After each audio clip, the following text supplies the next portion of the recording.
Puji Tuhan, shalom semuanya, saudara-saudara seiman yang diberkati Tuhan. Kita mau mulai acara ibadah kita pagi hari ini. Untuk menghormati firman Tuhan, saya undang kita semuanya untuk bangkit berdiri. Kita mau baca Mazmur terlebih dahulu. Saya ambil Mazmur pagi hari ini di Mazmur 19 ayat 1 sampai 5. Terus loncat ke 8 sampai dengan yang ke 11. Kita baca sama-sama ya. Hitungan yang ketiga, 1, 2, 3. Untuk pemimpin biduan, Mazmur Daud. Langit menceritakan kemuliaan Allah dan cakrawala memberitakan pekerjaan tangannya. Hari meneruskan berita itu kepada hari dan malam menyampaikan pengetahuan itu kepada malam. Tidak ada berita dan tidak ada kata, suara mereka tidak terdengar. Tetapi gema mereka terpancar ke seluruh dunia dan perkataan mereka sampai ke ujung bumi. Ia memasang kemah di langit untuk matahari. Ayat yang ke-8 langsung. Taurat Tuhan itu sempurna, menyegarkan jiwa. Peraturan Tuhan itu teguh, memberikan hikmat kepada orang yang tak berpengalaman. Titah Tuhan itu tepat, menyukakan hati. Perintah Tuhan itu murni, membuat mata bercahaya. Takut akan Tuhan itu suci, tetap ada untuk selamanya. Hukum-hukum Tuhan itu benar, adil semuanya. Lebih indah daripada emas, bahkan daripada banyak emas tua. Dan lebih manis daripada madu, bahkan daripada madu tetesan dari sarang lebah. Puji Tuhan. Terima kasih Tuhan Yesus, kalau pada pagi hari ini Tuhan kami boleh ada sebagaimana kami ada Tuhan. Kami boleh berkumpul di rumah-Mu kembali Tuhan, bertemu satu dengan yang lain Tuhan, boleh saling menguatkan Tuhan, boleh saling menyapa Tuhan Yesus. Dan kami rindu Tuhan untuk bersekutu dengan Engkau pagi hari ini Tuhan Yesus. Kau yang mengenal setiap hati kami, pribadi lepas pribadi Tuhan. Kau yang mengetahui bagaimana kerinduan setiap hati kami Tuhan.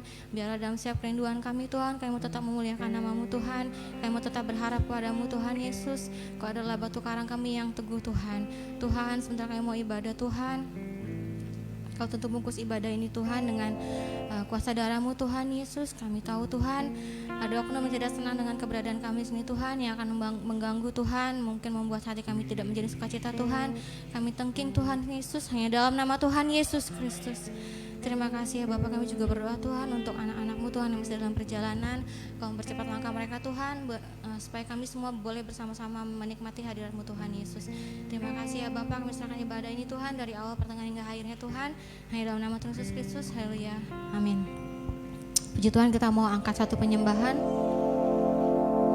Kita mau katakan, Yesus Kau sungguh baik.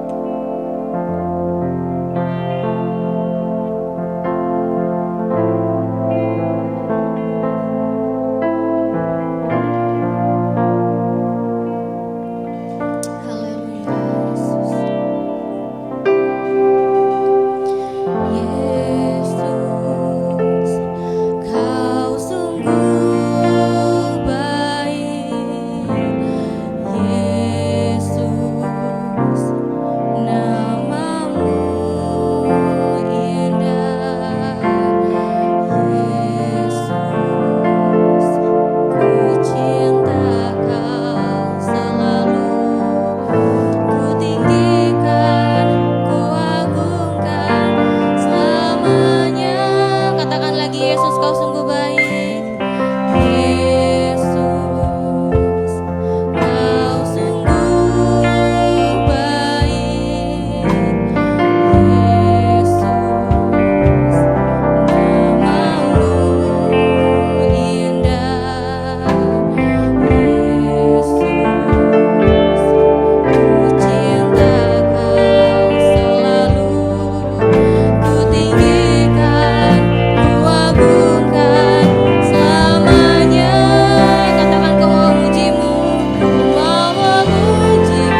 Bapa kami yang di dalam surga, Tuhan, kami mengucap syukur Tuhan untuk hari ini ya Bapa, untuk setiap keberadaan kami di tempat ini Tuhan.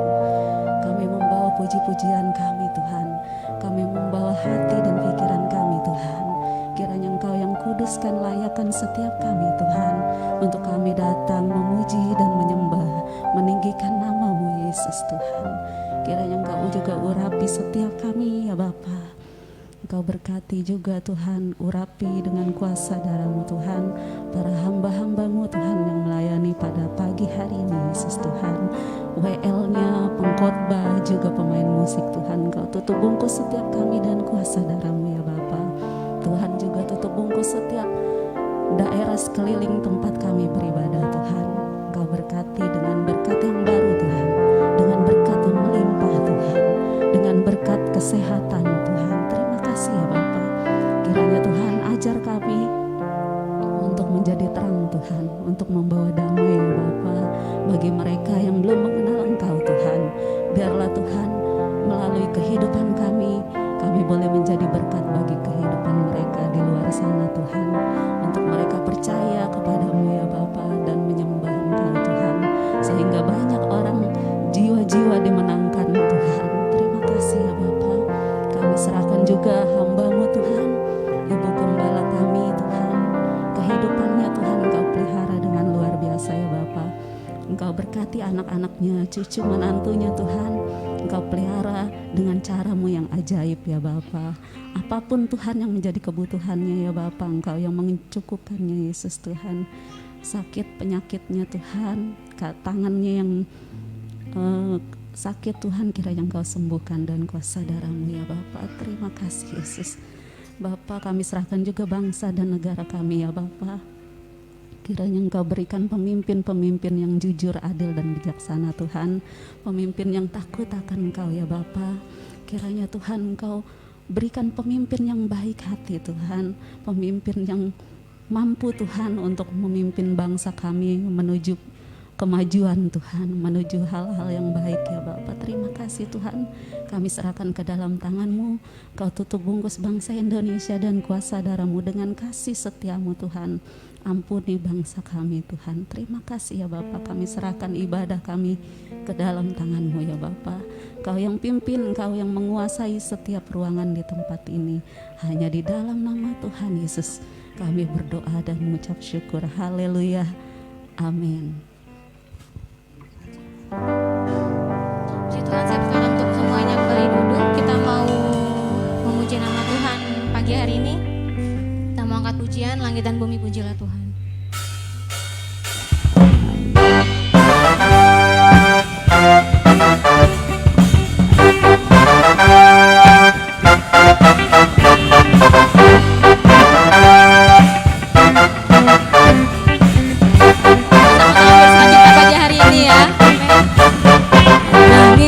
Bumi, pujilah Tuhan, sebab Dia ciptakan semuanya.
Tuhan izinkan ada dalam setiap kehidupan kita. Kita mau tetap bersukacita karena kita punya Tuhan Yesus. Ada amin.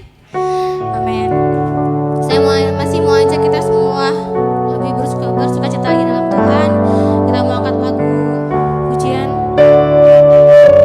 Tuhan kasih-Mu sungguhlah mempesona diriku. Kita punya Tuhan yang punya kasih begitu besar dalam setiap kehidupan kita, yang tidak pernah melihat rupa, tidak pernah melihat harta. Tuhan yang selalu melihat dan menilai setiap kehidupan kita dari bagaimana hati kita terhadap Tuhan. Kita mau datang kepada Tuhan dalam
Kau sediakan bagiku.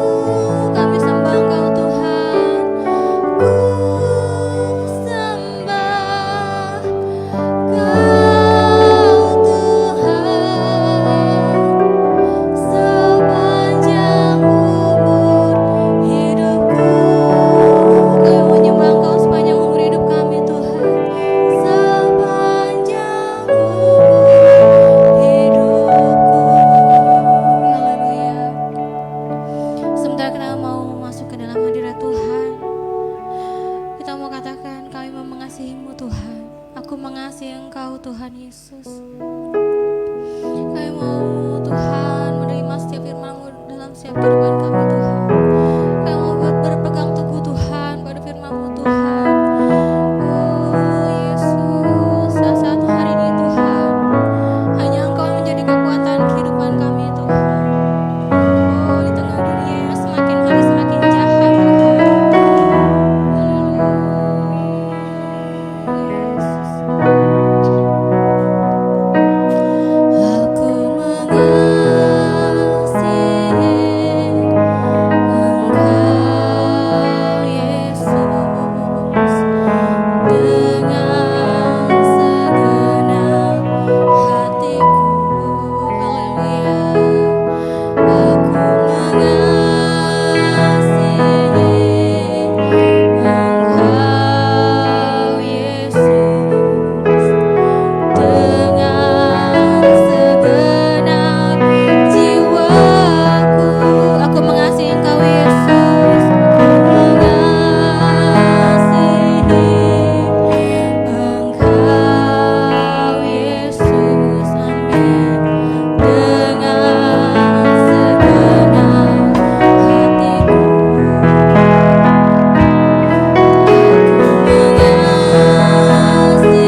Aku hanyalah untuk menyenangkan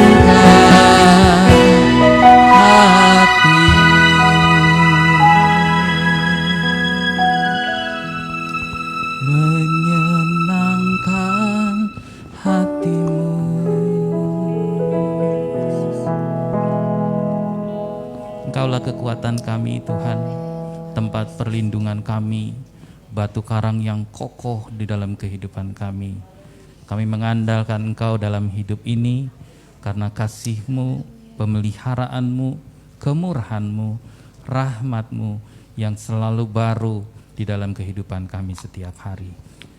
Karena itu Tuhan, hari ini pun kami mau duduk diam di bawah kaki-Mu. Kami mau merenungkan isi hati-Mu. Berbicaralah dan urapilah hati setiap kami, supaya kami boleh mengerti apa isi hati-Mu dan kami boleh melakukannya dalam kehidupan kami. Terima kasih Bapa, kami siap untuk mendengar firman-Mu. Di dalam nama Tuhan Yesus Kristus, mari kita yang siap terima firman Tuhan, sama-sama kita katakan amin. Silakan duduk Bapak Ibu Saudara-saudari yang dikasihi oleh Tuhan. Shalom. Sekali lagi shalom. Kasih karunia dan damai sejahtera dari Tuhan Yesus menyertai kita semua yang ada di tempat ini. Bapak Ibu Saudara, masuk di bulan ke-10, ada kabar gembira bahwasanya penanganan COVID di Indonesia semakin berhasil dan kita masuk dalam zona-zona kuning yang mana sekarang masih tetap waspada, tetapi sudah membaik karena banyak yang sembuh dan penularannya juga semakin berkurang. Ya, tetapi jangan kendor. Nah, Bapak Ibu Saudara, saya tahu bahwa semakin hari dampak dari pandemi ini juga semakin terasa, bahwasanya orang jadi semakin sulit di dalam pekerjaan maupun di dalam segala hal. Ada banyak kesusahan yang melanda. Nah, herannya Saudara, ternyata penderitaan di dalam jasmani kita ini, kesusahan di dalam kehidupan kita ini berpengaruh pada kehidupan kerohanian kita. Ada begitu banyak orang Kristen yang hari-hari ini juga rohaninya menderita, ya.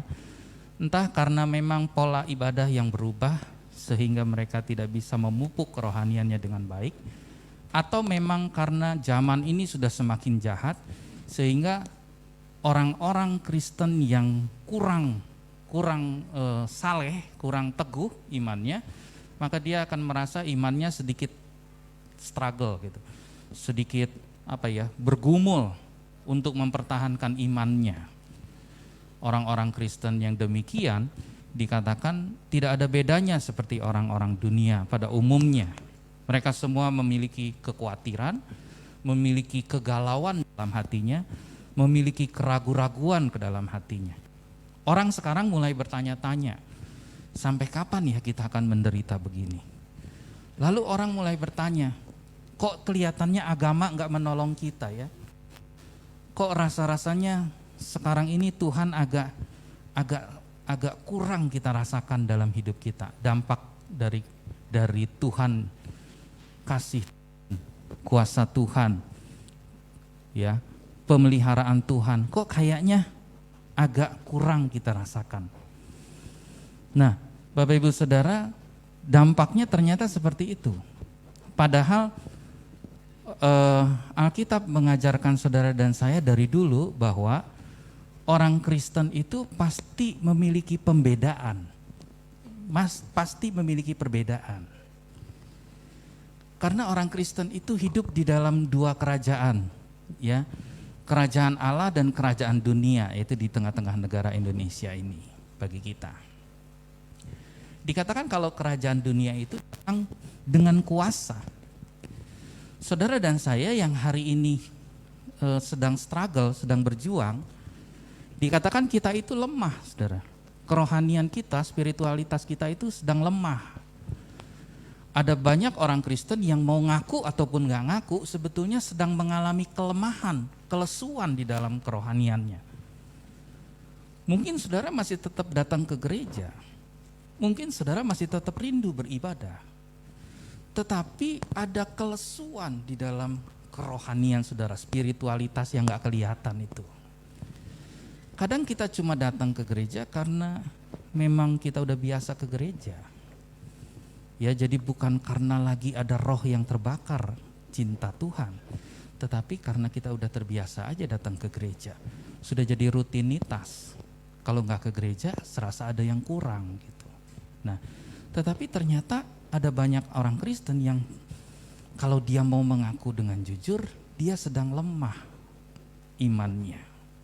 Nah, orang yang lemah butuh kekuatan.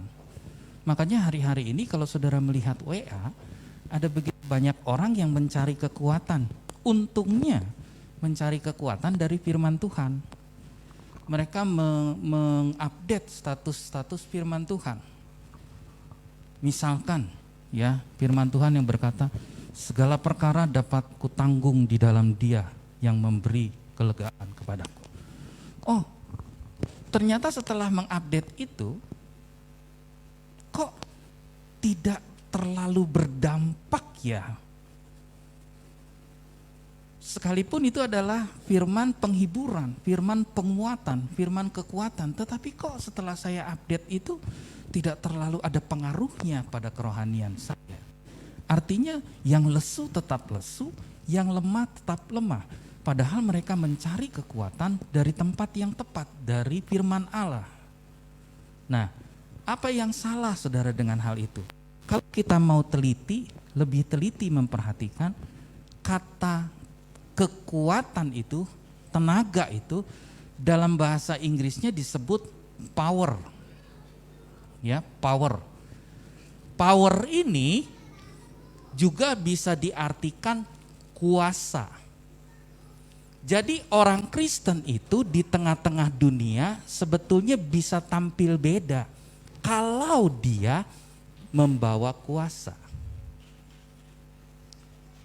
Kalau saudara punya kuasa yang seperti firman Tuhan bilang bahwa roh di dalam kita lebih besar daripada roh dunia ini, maka hal eksternal apapun yang di tengah-tengah dunia tidak akan mempengaruhi spiritualitas saudara.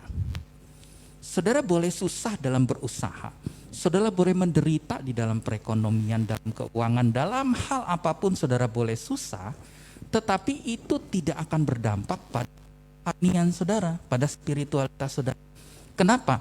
Karena di dalam spiritualitas saudara ada roh yang lebih besar daripada roh dunia ini.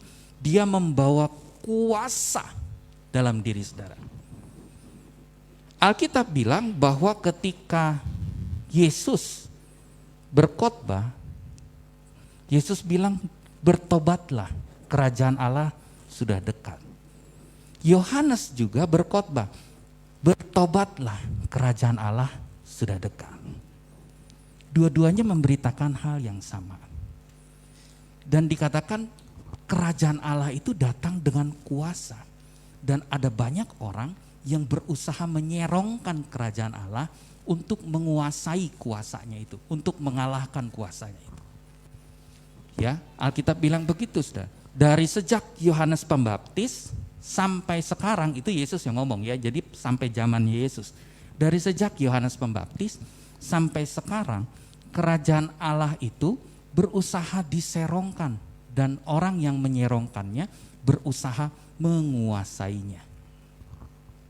Ya. Nah, apa yang saudara lihat dari Yohanes Pembaptis? Apa yang saudara lihat dari Yesus? Kenapa dua orang ini bisa tampil beda di zamannya? Kenapa orang bisa lihat bahwa Yohanes ini berbeda, Yesus ini berbeda? Yohanes memiliki murid-murid yang selalu mengikutinya kemanapun. Dia didatangi orang dari segala penjuru untuk mendengar khotbah Yohanes. Padahal Yohanes selama hidupnya, dia nggak pernah tuh melakukan keajaiban apapun. Saudara baca aja Alkitab. Apakah ada mujizat yang dikerjakan Yohanes? Gak ada. Tetapi kemanapun Yohanes pergi di padang gurun, dia diikuti orang untuk datang kepadanya dan minta dibaptis bertobat. Padahal Yohanes tidak membawa sesuatu tanda ajaib. Mungkin tampangnya kurang lebih sama dengan orang-orang lain pada saat itu. Apa yang istimewa dari Yohanes? Apakah cara dia makan? Ataukah model rambutnya? Rambutnya yang tidak pernah dipotong? Ataukah cara berpakaiannya yang kainnya tidak dijahit? Ataukah cara makannya yang hanya makan belalang hutan dan madu? Ada banyak orang yang makannya juga aneh-aneh, tapi mereka tidak menjadi kontroversi di zamannya. Ada banyak orang yang makanannya juga beda dari orang lain. Cara berpakaiannya beda dari orang lain. tapi nggak jadi berbeda, nggak jadi kontroversi tuh, nggak jadi momok, nggak jadi perhatian. Tapi Yohanes bisa jadi tampil beda dan jadi momok di zamannya. Lalu bagaimana dengan Yesus? Yesus juga sama. Yesus juga kemanapun dia pergi, orang berduyun-duyun mengikuti dia. Ya mungkin saudara bilang, oh iya karena Yesus melakukan mujizat. Betul, Yesus melakukan mujizat. Tapi apakah dengan melakukan mujizat seperti itu orang lain tidak ada yang bisa melakukan mujizat? Ada. Apakah Yesus pandai berkhotbah? Pandai menyampaikan firman Tuhan? Loh, hamba Tuhan pada waktu itu bukan cuma Yesus. Ada imam-imam kepala dan ahli-ahli Taurat. Mereka mungkin lebih jago khotbahnya dari Yesus. Mereka lebih tahu isi Taurat daripada Yesus. Mungkin gitu ya. Tetapi mereka nggak menonjol tuh. Justru Yesus yang menonjol, Yohanes yang menonjol. Apakah karena model rambutnya Yesus yang panjang bergelombang dan bentuk tubuhnya yang proporsional, tinggi, ramping, putih? Kalau saudara melihat perawakan Yesus seperti itu, saya ingat kesaksiannya omahnya Vanessa. Ketika dia kecil, dia melihat figur Yesus itu seperti itu. Seperti orang yang tinggi, bule, ya londo, dia bilang. Londo itu orang Belanda gitu, orang bule. Apakah memang Yesus seperti itu? Ya karena digambarnya seperti itu, sudah lihat kan? Rambutnya panjang, agak bergelombang, putih, tinggi, gagah, kumisan, ada jenggotnya. Kelihatannya seperti itu. Tapi saudara akan terkejut bahwa itu adalah gambar dari seniman-seniman Eropa di abad pertengahan. Karena dandanan mereka semua begitu. Jadi gambaran mereka tentang Yesus digambarkan seperti mereka. Oh begitu modelnya. Padahal saudara akan terkejut, ada ahli-ahli arkeolog yang menemukan gambar Yesus dari dinding abad kedua, digambarkan bahwa Yesus itu ternyata rambutnya pendek. Nah saudara nggak percaya kan, dikira masih kayak lu dong ya. Enggak, bukan kayak saya juga saudara. Tapi memang Yesus rambutnya pendek dan tidak berkumis. Tidak seperti Pak Abi, piara kumis. Dia tidak berkumis, dia juga tidak berjenggot saudara. Dulu nggak ada foto, dia nggak dipoto, dia digambar di dinding. Saudara bilang, gua rasanya percaya nggak percaya tuh. Kalau memang orang Yesus itu rambutnya pendek. Loh, saudara baca 1 Korintus, di situ dijelaskan bahwa orang Yahudi, laki-laki tidak punya kebiasaan memanjangkan rambut. Kenapa? Karena rambut panjang buat laki-laki Yahudi itu dianggap penghinaan kepada Tuhan. Perempuan saja tidak boleh punya rambut pendek, rambutnya panjang. Tapi rambut panjang itu pun harus ditutup dengan kerudung. Kalau dia tidak mau pakai kerudung, potong rambutnya jadi pendek. Itu Korintus. Jadi saudara dari sana saudara tahu informasi bahwa bohong dong kalau gitu Yesus itu rambutnya panjang. Yesus orang Yahudi kok. Yesus di zaman itu orang Yahudi nggak ada yang panjang rambutnya. Nah ya, jadi apa yang membedakan Yesus, apa yang membedakan Yohanes bisa tampil beda di zamannya? Karena ada kuasa Allah yang bekerja di dalam diri mereka. Bagaimana dengan zaman sekarang? Masih ada nggak kuasa Allah bekerja di dalam diri anak-anak Tuhan? Masih ada. Anak-anak Tuhan yang sungguh-sungguh di dalam Tuhan. Makanya kita mau belajar hari ini. Bagaimana caranya supaya kita juga punya kuasa itu. Supaya kerohanian kita nggak jadi lesu. Saudara tahu Alkitab itu berkata bahwa anak Tuhan itu harus punya sukacita dalam dirinya. Ya, Paulus mengajar di dalam Filipi itu bersukacitalah, sekali lagi kukatakan bersukacitalah. Coba bayangin, waktu dia ngajar orang supaya bersukacita, dia sendiri ada di dalam penjara. Dia nggak punya alasan sedikit pun untuk bisa bersukacita. tetapi dia mengajarkan kepada orang bahwa apapun yang dialami, saudara harus bisa bersuka cita. Kenapa? Karena ada kuasa di dalam diri saudara yang membuat saudara mampu bersuka cita. Lalu orang Kristen itu cirinya ada damai sejahtera. Oh, zaman sekarang ini rasanya langka untuk kita bisa damai sejahtera. Kita punya banyak alasan untuk khawatir, untuk resah, untuk galau. Ngelihat hidup gak jadi baik, ngelihat kerjaan yang gak jadi baik, ngelihat prospek kehidupan yang gak terlalu baik, ngelihat biaya-biaya yang akan semakin membengkak. Rasanya gak ada alasan untuk bisa damai sejahtera. Padahal Alkitab mengajarkan bahwa orang Kristen itu dibedakan dari itu. Kuasa yang mendatangkan sukacita, kuasa yang mendatangkan damai sejahtera, ketentraman dalam hidupnya. Gak galau, gak khawatir. Tuhan bilang jangan khawatir terhadap apapun juga. Lihat burung pipit yang kelihatan gak ada artinya. Tuhan pelihara kok. Masa saudara yang mulia Tuhan tidak pelihara? Kadang kita terlalu sombong, berpikir dan khawatir tentang hidup kita. Padahal kita gak tahu Allah memelihara hidup saudara dan saya. Sampai hari ini pun kalau saudara punya rezeki, itu bukan karena kuat dan gagah saudara, tapi karena Tuhan izinkan saudara punya rezeki.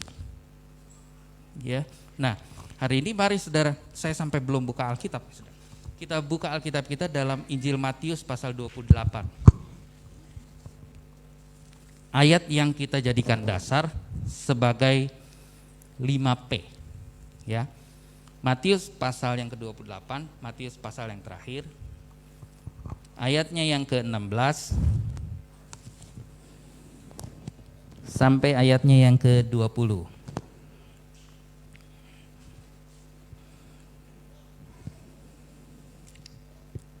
Saya akan bacakan buat Bapak Ibu Saudara Matius 28 ayat 16 sampai ayat yang ke-20.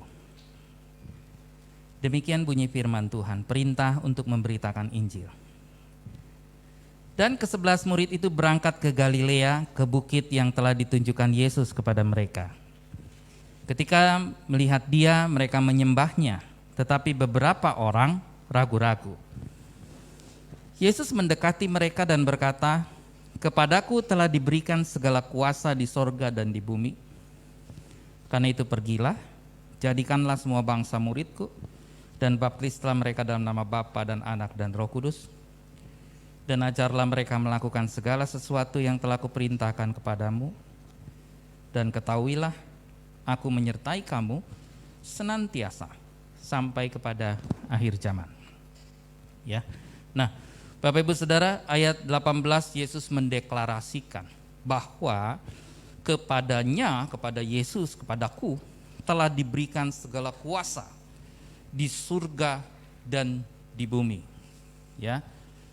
Artinya Yesus sedang mengutus saudara sebagai murid-muridnya juga untuk memiliki kuasa itu juga.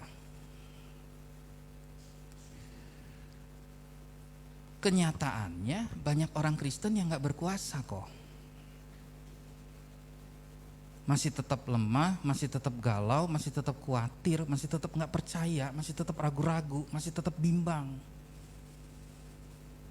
Jadi apa yang salah? Bukankah kita sudah percaya Yesus? Apa yang salah dengan diri kita? Kenapa kita gak punya kuasa? Ada orang Kristen yang kelihatan seperti raksasa, ada orang Kristen yang kelihatannya kerdil terus. Usianya tua, pelayanannya lama, tapi kerdil terus. Sementara yang satu begitu cepat melesat tinggi. Di mana salahnya? Di mana letak miss-nya? Nah, Bapak Ibu Saudara, dikatakan begini, saudara yang jadi murid, saudara akan punya kuasa. Saudara yang jadi murid Yesus, saudara akan punya kuasa. Saya ulangi terus nih, saudara yang jadi murid Yesus, saudara akan punya kuasa. Kalau saudara tidak punya kuasa, berarti kita harus bertanya apakah saudara murid Yesus atau bukan. Saya akan bacakan Injil Markus pasalnya yang ke-16. Dikatakan begini. Ini yang pertama, bagaimana kita bisa memiliki kuasa itu. Ini poin yang pertama. Injil Markus pasal 16 ini adalah paralelnya dari ayat-ayat tadi, tetapi di sini lebih diperinci lagi. Lalu ia berkata kepada mereka, pergilah ke seluruh dunia, beritakanlah Injil kepada segala makhluk. Siapa yang percaya, perhatikan ya saudara ya, ditampilkan ya. Bisa nggak? Markus 16 ayat 16. Siapa yang percaya dan dibaptis akan diselamatkan, tetapi siapa yang tidak percaya akan dihukum. Lalu baru kuasa itu dikasih lihat tanda-tandanya. Tanda-tanda ini akan menyertai orang-orang yang percaya. Mereka akan mengusir setan-setan demi namaku. Mereka akan berbicara dalam bahasa-bahasa yang baru bagi mereka. Mereka akan memegang ular, dan sekalipun mereka minum racun maut, mereka tidak akan mendapat celaka. Mereka akan meletakkan tangannya atas orang sakit, dan orang itu akan sembuh. Sesudah Tuhan Yesus berbicara demikian kepada mereka, terangkatlah ia ke surga, lalu duduk di sebelah kanan Allah. Mereka pun pergilah memberitakan Injil ke segala penjuru, dan Tuhan turut bekerja dan meneguhkan firman itu dengan tanda-tanda yang menyertainya. Tanda-tanda ini kuasa. Coba di highlight ayat 15. Lalu ia berkata kepada mereka, pergilah ke seluruh dunia, beritakanlah Injil kepada segala makhluk. Siapa yang percaya, pertama beritakanlah Injil. Beritakanlah firman Tuhan. Beritakanlah kebenaran Injil kerajaan itu. Maka siapa yang percaya dan dibaptis diselamatkan, yang tidak percaya akan dihukum. Bagaimana orang Kristen bisa punya kuasa? Yang pertama, dia harus dengar firman Tuhan. Kuasa datang dari kebenaran firman Tuhan. Tetapi bukan cuman dengar. Alkitab bilang firman Tuhan itu harus menimbulkan tanggapan dari diri saudara. Harus ada reaksi dari diri saudara. Waktu saudara dengar firman Tuhan, hanya dua responnya. Pertama, dia akan menerima, mengasihi, mencintai, dan melakukannya. Atau yang kedua, dia menolak, tidak percaya, dan tidak mau melakukannya. Jadi firman Tuhan itu tidak mungkin tidak membawa reaksi. Kalau saya khotbah begini, saudara dalam hatimu pasti ada reaksi. Pasti ada reaksi. Pertama dalam hatimu dulu. Entah apakah reaksinya menerima atau menolak. Orang bisa membenci saya karena khotbah saya. Tapi orang juga bisa mengasihi saya karena khotbah saya. Kenapa? Karena Injil itu ketika diberitakan, dia pasti timbul tanggapan. Tidak mungkin tidak. Kalau tidak berarti saudara tidur. Kalau tidak berarti saudara sibuk dengan handphone. Baru itu bisa diabaikan. Tetapi kalau tidak bisa diabaikan. Injil itu ketika disampaikan, kebenaran itu ketika disampaikan, dia tidak mungkin diabaikan. Dia pasti membawa dua respon. Nah, ayat 16 tadi bilang, responnya cuma dua, yang percaya dan yang enggak percaya. Nah, kita ngomongin bagaimana mendapat kuasa. Berarti bagaimana saudara bisa meresponi firman Allah itu. Meresponinya dalam apa? Dalam tindakan saudara. Bagaimana kita orang Kristen bisa dapat kuasa? Dari firman Allah. Tapi kita udah 40 tahun ke gereja, dengerin khotbah ribuan kali, dengerin khotbah terus, enggak ada kuasanya. Karena saudara hanya pernah mendengar, tidak pernah meresponi. Sekarang saya mau tanya, ketika saya telepon seseorang, kalau saya mau bicara dengan dia, kita harus terhubung, relasi, terhubung, oke? Baru saya bisa komunikasi. Ada take and give, ada memberi, ada menerima. Kalau bisa terhubung, ya. Saudara mendengar firman Tuhan, saudara meresponi enggak, menanggapi enggak? Kalau saudara tidak menanggapi dalam hidup saudara, saudara tidak mendapat kuasa. Lalu bagaimana kalau menanggapi kok? Kalau kita tanggapi 50% aja, kita lakukan 50%, sama aja, tidak ada kuasa. Kok gitu kok? Iya, tidak ada kuasa. Yesus bilang, barang siapa tidak berdiri bersama aku, dia melawan aku. 99% kok kalau gitu. Kita menanggapi, kita percaya, kita melakukannya 99%. 1% saya spare, saya sediain buat diri saya. Ya boleh dong punya cita-cita kok. Ya boleh dong punya keinginan untuk kenyamanan hidup saya sendiri, untuk anak-anak cucu saya kok, supaya mereka punya hidup yang lebih baik. No. Masih ada 1% yang berdiri melawan Tuhan, itu tidak bisa. Tidak ada kuasa. Jadi harus bagaimana kok? Harus 100% tanggapannya. 100% itu gimana kok ngitungnya? Berikan yang terbaik yang saudara bisa. Lakukan firman Tuhan yang terbaik yang saudara bisa. Itu 100%. Yang terbaik ya, bukan pura-pura baik ya. Bukan pura-pura terbaik, tapi betul-betul yang terbaik. Kalau saudara, Bapak Ibu Saudara, telepon orang ada 12 digit, kuranginlah 2 digit, nyambung gak? Gak nyambung saudara. Kalau saya nanya, Om Anton, Antonnya ngeliat ke sono aja, bodo amat, lihat ke sono aja, bodo amat, nyambung gak kira-kira saudara? Gak, saya mau teriak-teriak juga, ton, dianya gak mau lihat. Bodoh amat. Nyambung gak? Gak nyambung. Allah sumber berkat saudara. Allah sumber kekuatan saudara. Tapi bagaimana kok kita gak punya kekuatan kok? Tapi kenapa kok kita gak punya berkat? Karena kamu tidak terkoneksi sama dia. Gak nyambung sama dia. Tanggapannya gak 100%. Angka, kalau telepon itu angkanya gak semua. Saudara cuma pencet separoh. Nyambung kemana? Jadi firman Tuhan itu bisa membawa kuasa kalau saudara menanggapi. Selesai dari gereja, pulang dari gereja ini entar jam 12. Saudara akan bawa apa pulang ke rumah? Bisa 2 hal. Pertama, bawa kebingungan. Tadi khotbah apa? Tahu ya, gue juga bingung itu si Willy ngomongin apa. Atau saudara membawa kekuatan.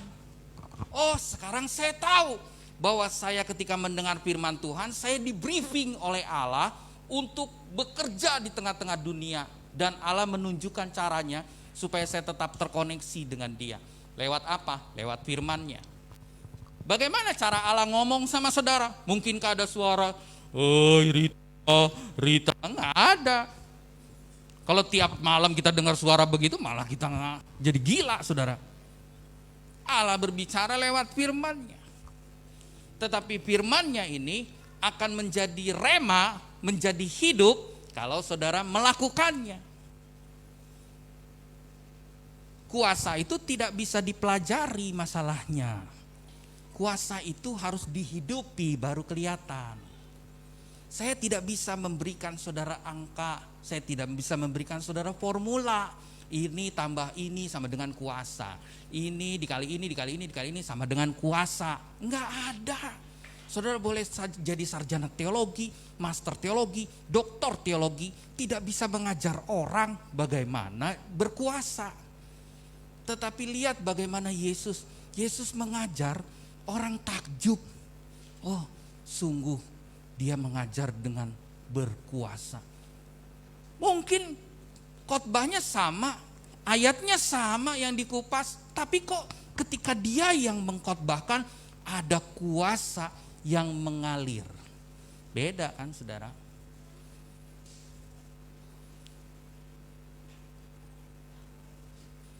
Orang Kristen itu diberikan kuasa dengan cara menanggapi firman Allah 100%. Ya, lakukan firman Allah, tanggapi firman Allah 100%. Jangan cuma tidur datang ke gereja. Kalau mau tidur enakan di rumah, setel AC tidur.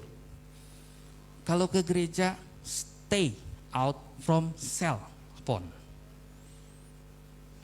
Berhentilah dulu selama 2 jam main handphone, tidak akan membuat saudara bangkrut, tidak akan membuat saudara mati. 2 jam sediakan waktu khusus untuk Tuhan datang, dengarkan firman-Nya dan cari rema dalam hidup saudara. Maka saudara akan punya kuasa. Yes, ada damai sejahtera, ada kekuatan yang baru. Tuhan bilang orang benar itu akan terbang seperti Raja Wali, saudara, yang punya kekuatannya setiap hari diperbaharui. Dari mana itu? Dari firman Allah. Ya. Yang pertama itu saudara. Yang kedua, di dalam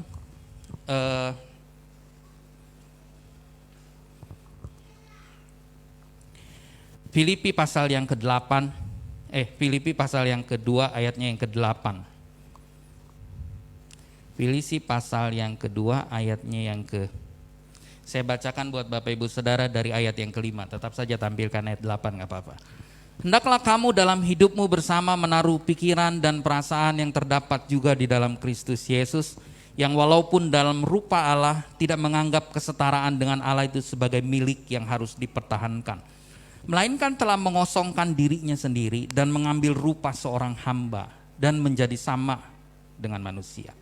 Dan dalam keadaan sebagai manusia, ia telah merendahkan dirinya dan taat sampai mati, bahkan sampai mati di kayu salib.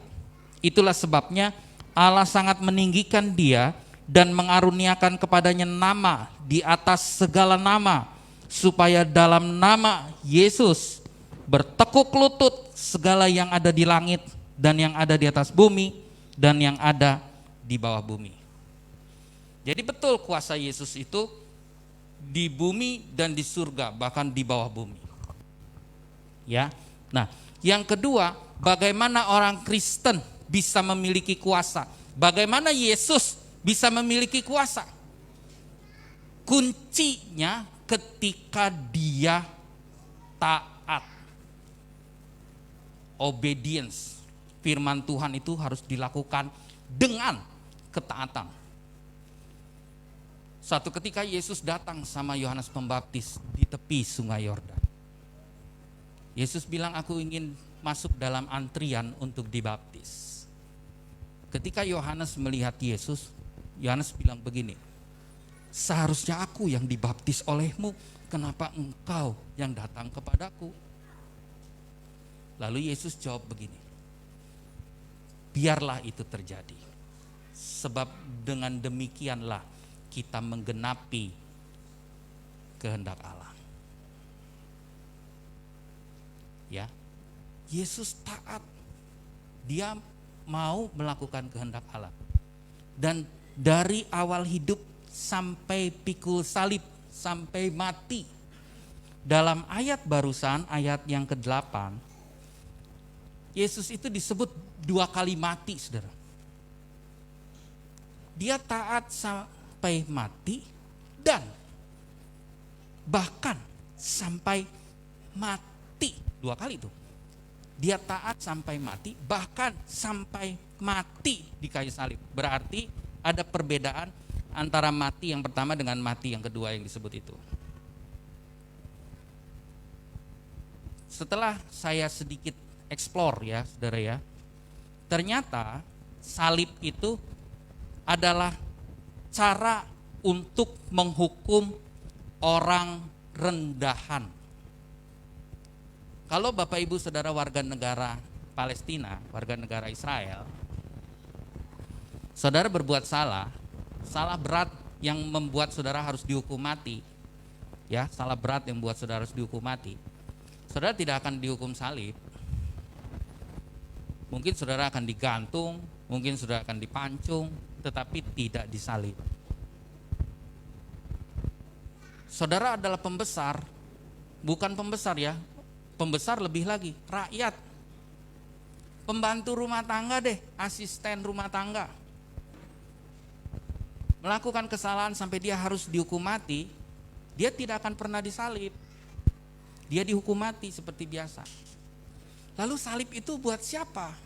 Salib itu kalau ada budak yang dihukum mati. Anak-anak milenial yang sekarang umurnya 30 ke bawah, 40 ke bawah, mungkin gak begitu mengerti arti budak. Tapi saudara yang 40 tahun ke atas, saudara tahu bagaimana seorang budak itu, tirani budak itu seperti apa. Budak itu sangat tidak ada harganya. Dia sama aja kita miara bebek. Nah, budak tuh kayak bebek itu. Saudara mau injek-injek kepalanya, mau patah-patahin kakinya, nggak apa-apa. Dia nggak punya hak untuk berteriak, nggak punya hak untuk minta keadilan, nggak ada. Itu budak. Jadi waktu Yesus mati, dia direndahkan sampai ke level budak. Jadi kalau mati biasa, Alkitab bilang taat sampai mati. Tapi Yesus lebih daripada matinya mati. Dia mati, direndahkan, mati sebagai budak. Artinya Yesus sedang mengajarkan kepada saudara, kalau saudara mau punya kuasa, mari taat seperti Yesus taat. Taat seperti Yesus taat. Hidup saudara, yang pertama tadi kita menerima firman Tuhan dan menghidupi firman Tuhan dengan menanggapi firman Tuhan. Sekarang kita melakukan, kalau tadi hidup seperti Yesus, sekarang kita melakukan seperti Yesus melakukan. Yesus melakukan pekerjaannya dengan taat. Saudara melakukan firman Tuhan dengan taat. Taat sampai mana? Sampai tahap mana? Sampai tahap salib. Oh, salib itu apa kok? Salib itu alat kematian. Kematian siapa? Kematian kamu. Untuk apa? Untuk menebus dosa saya kah? Bukan. Bagaimana orang Kristen bisa punya kuasa lewat ketaatan? Nih, dia datang memikul salibnya. Di dalam Injil Matius pasal yang ke-10 ayat 38 bilang begini, barang siapa tidak memikul salibnya dan mengikut aku, ia tidak layak bagiku. Dalam Lukas 14 bilang begini, barang siapa tidak memikul salibnya dan mengikut aku, dia bukan muridku. Kalau saudara tidak mau pikul salib setiap hari, menyangkal diri setiap hari, kalau saudara tidak mau ikut Yesus, maka saudara bukan murid Yesus. Kalau saudara bukan murid Yesus, saudara tidak punya kuasa sebagai orang Kristen. Saudara boleh berlagak jadi Kristen-Kristenan sampai saudara mati, tapi saudara tidak akan punya kuasa. Ya. Nah, firman yang begini nih akan menimbulkan reaksi dalam hati saudara. Entah saudara menerimanya atau saudara menolaknya. Kita seperti prinsip Newton, semakin kuat tekanan yang ditimbulkan, sekuat itu juga yang akan dikembalikan. Kalau firman Allah datang dengan kuasa ke dalam hati saudara, maka akan ada reaksi juga dari hati saudara. Dua reaksinya, apakah saudara akan mengasihi atau membenci? Apakah saudara akan menerima atau menolak?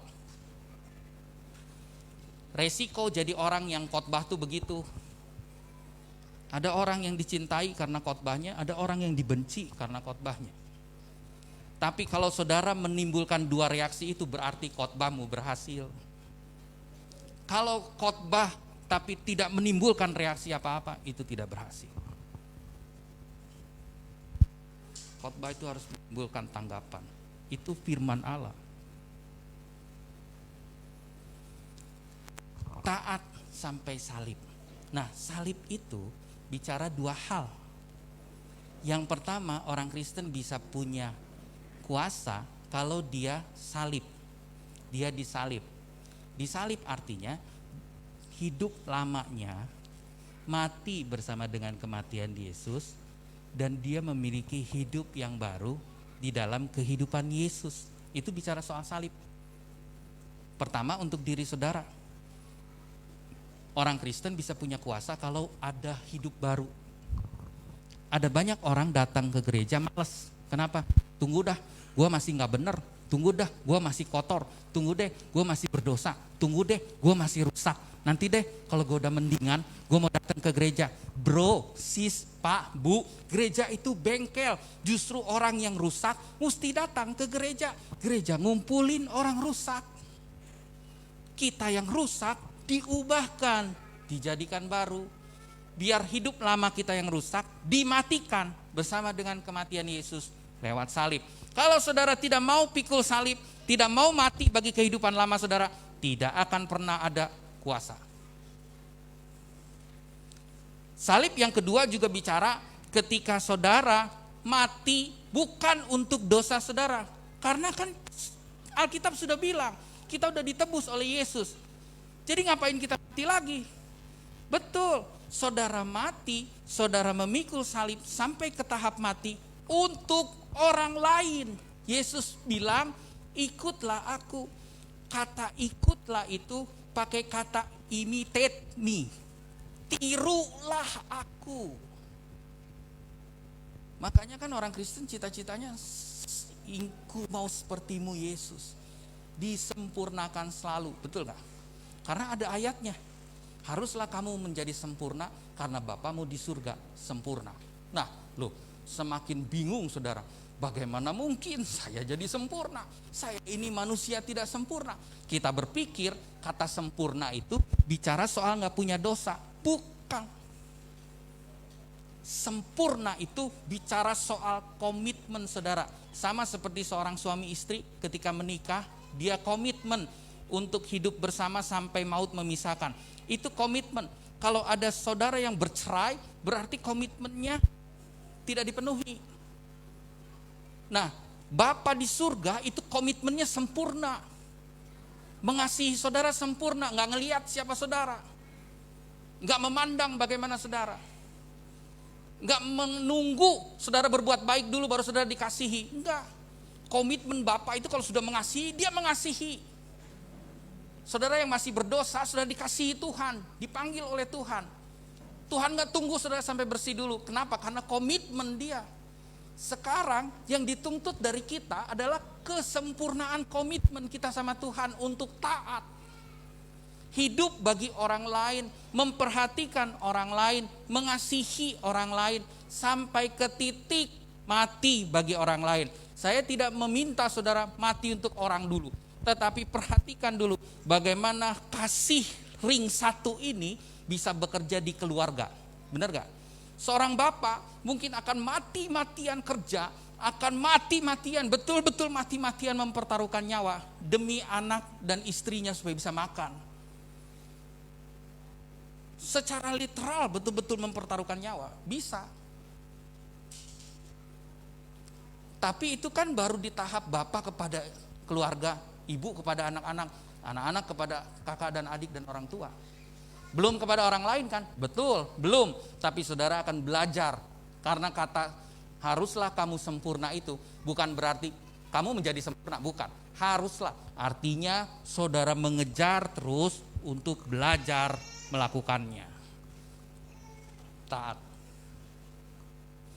Yang pertama, hidup seperti Yesus dengan cara menerima dan menanggapi Allah lewat firman-Nya. Yang kedua, bekerja, melayani seperti Yesus. Pekerjaan Yesus 5P itu dikerjakan. Supaya apa? Supaya kuasa Allah mengalir. Hidup, bekerja, dan berbicara seperti Yesus. Berkhotbah seperti Yesus. Bersaksi seperti Yesus. Berdoa seperti Yesus. Di dalam Kolose pasal yang ketiga,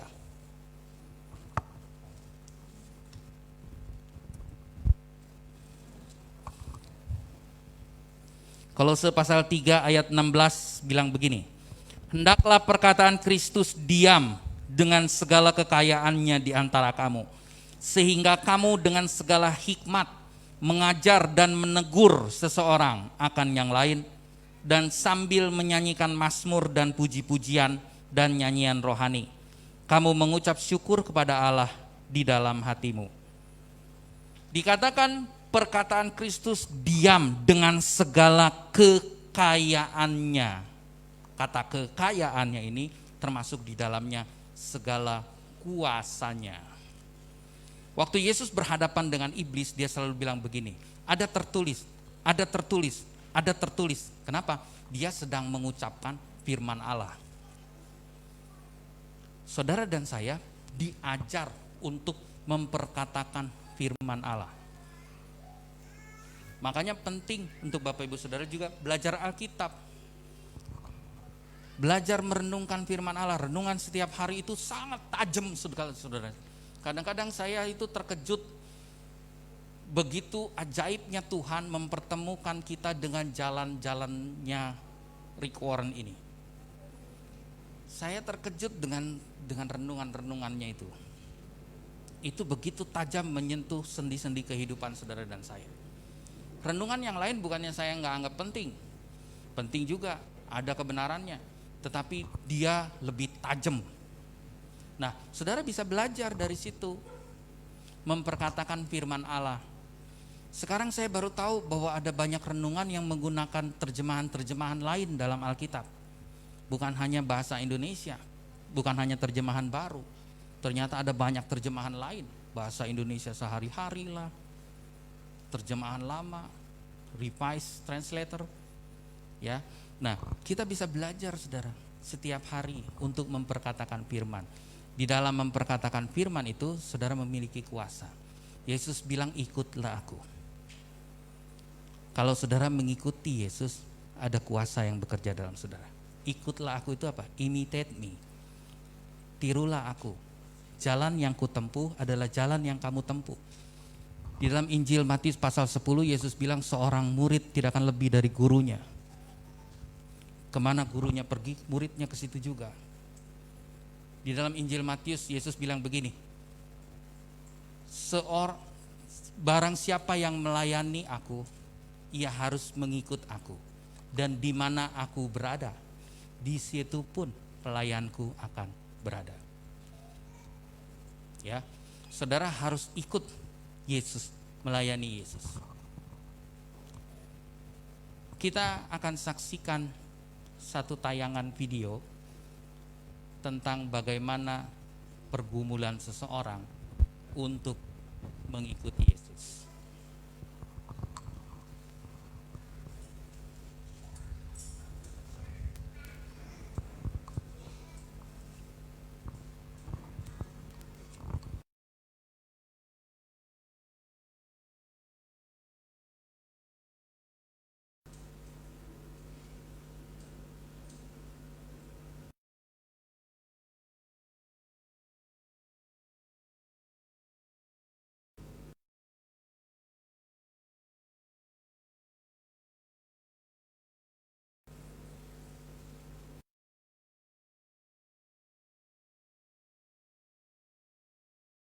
Ini didasarkan atas kisah nyata, saudara. Ya, kalau saudara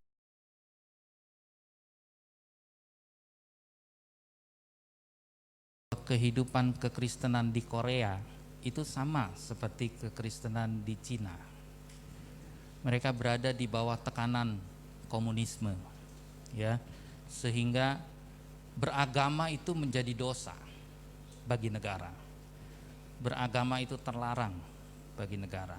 Nah, oleh karena itu ini menjadi ilustrasi tentang bagaimana seorang Korea mau berjuang menjadi anak Tuhan. Ya. Bisa, Sen?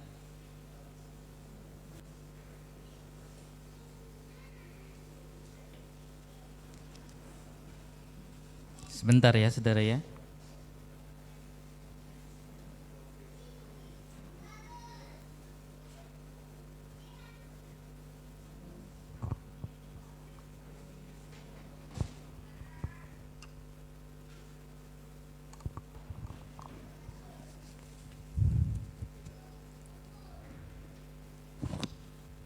Bisa? Udah bisa tuh.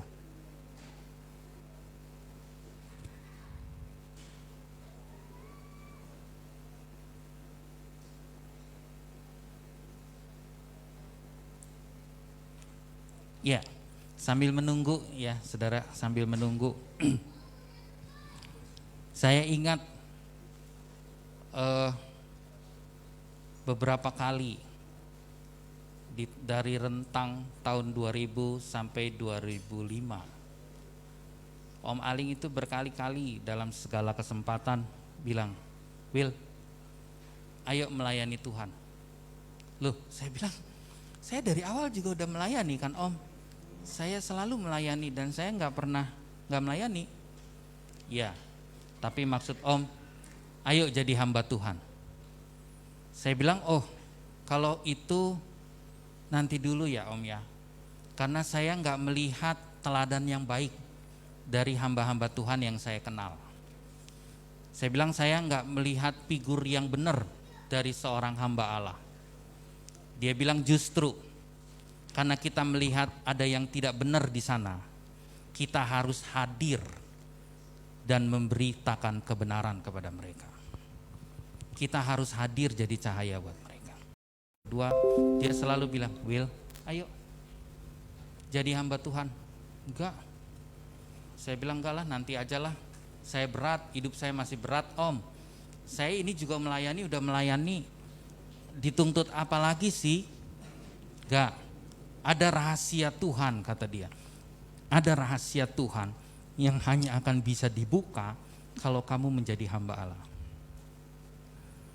Oh, saya masih mangkreng saudara. Tapi di akhir-akhir Om Aling pakai kata-kata ini.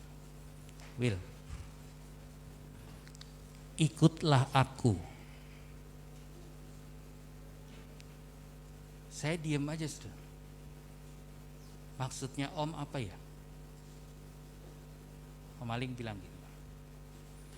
Waktu Yesus memanggil murid-muridnya menjadi rasul, dia cuman bilang begini, Will, ikutlah aku.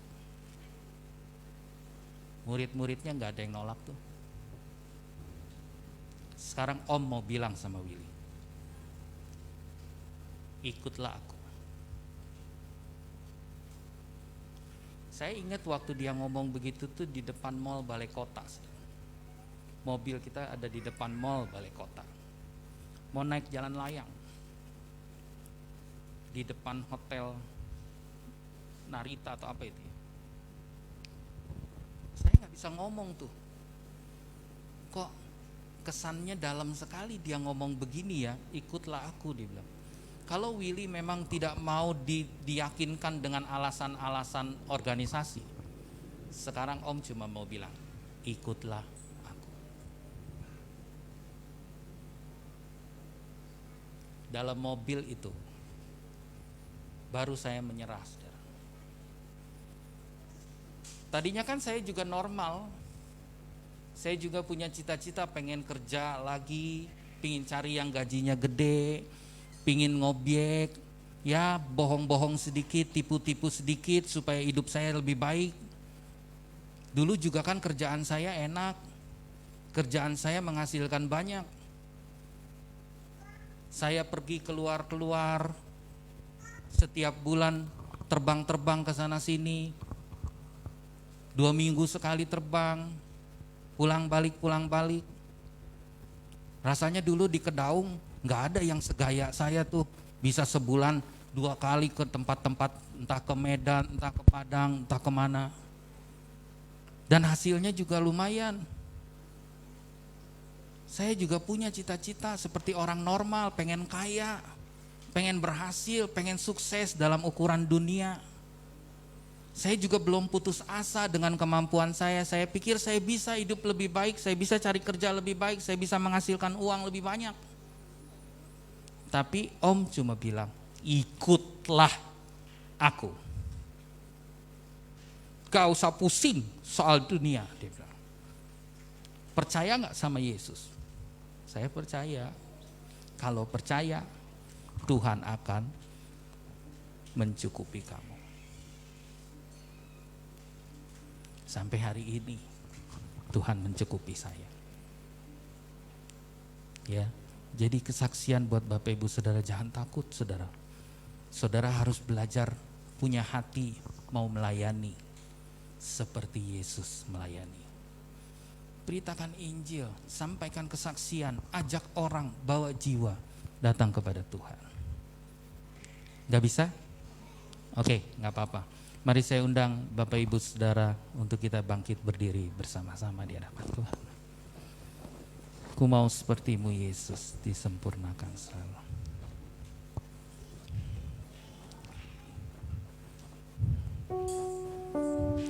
Bagaikan bejana siap dibentuk, demikian hidupku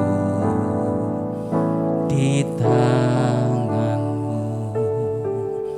Dengan urapan kuasa Roh-Mu, ku dibaharui selalu.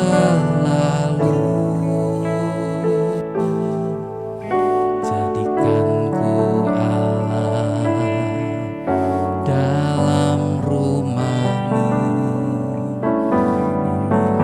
Inilah hidupku di tangan-Mu. Bentuklah seluruh kehendak-Mu, pakailah sesuai rencana-Mu. Ku mau seperti-Mu, mau seperti-Mu Yesus,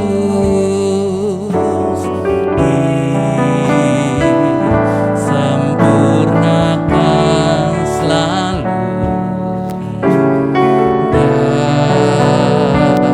dalam segenap jalanku, memuliakan nama-Mu.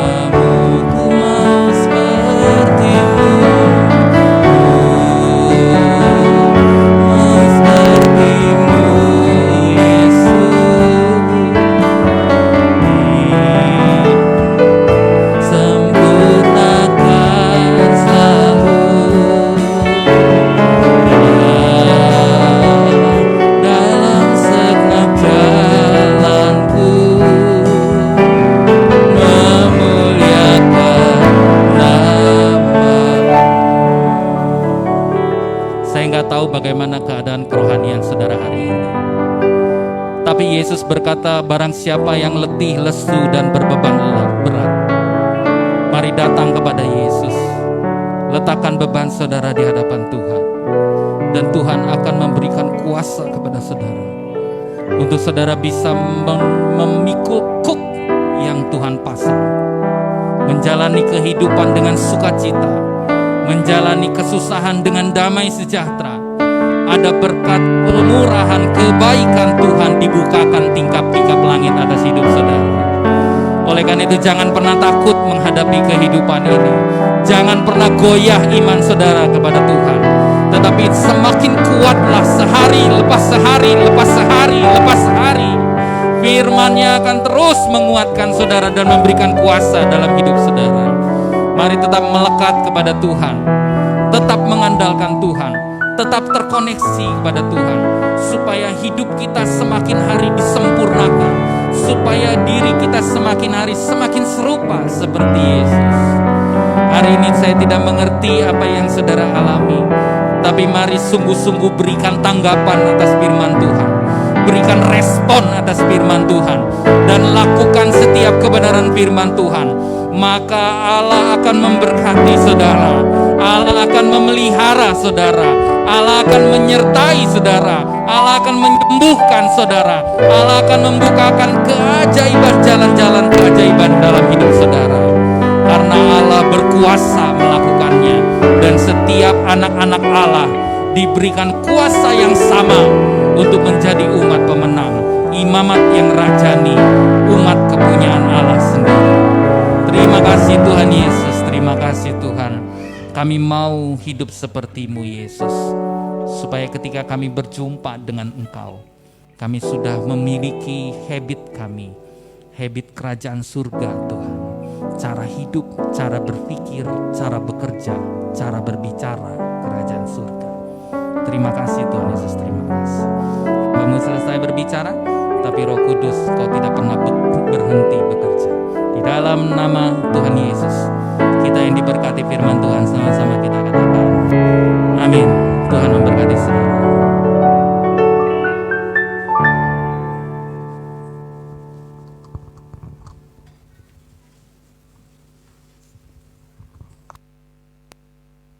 Ya, shalom Bapak Ibu Saudara sekalian, diberkati firman Tuhan. Saudara nolak apa menerima firman Tuhan hari ini? Yang benar adalah menerima setiap firman Tuhan dan melakukannya. Ya, pengumuman hari Rabu masih tetap ada doa di sini jam 4 sore. Tetap jaga protokol kesehatan. Ya, kalau keluar dari rumah harus tetap pakai masker supaya saudara dilindungi, bukannya kita semena-mena saya udah orang percaya, udah beriman ya, tapi kita juga harus menghadapi lingkungan kita ya, supaya kita tidak menjadi batu sandungan. Juga hari ini yang ulang tahun ada ya. Ya kita nggak selama ini yang ulang tahun kenapa kok nggak didoakan? Kita kan nggak boleh bersentuhan dulu. Biasanya kan doa di doa dipeluk, nah masih belum boleh, jadi nggak didoakan di ruangan gereja. Tapi kasih selamat boleh dong. Hari ini Surya Gunadi pas hari Minggu berulang tahun.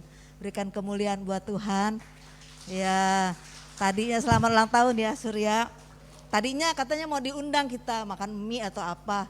Tapi karena kerumunan banyak nggak jadi ya, lain kali.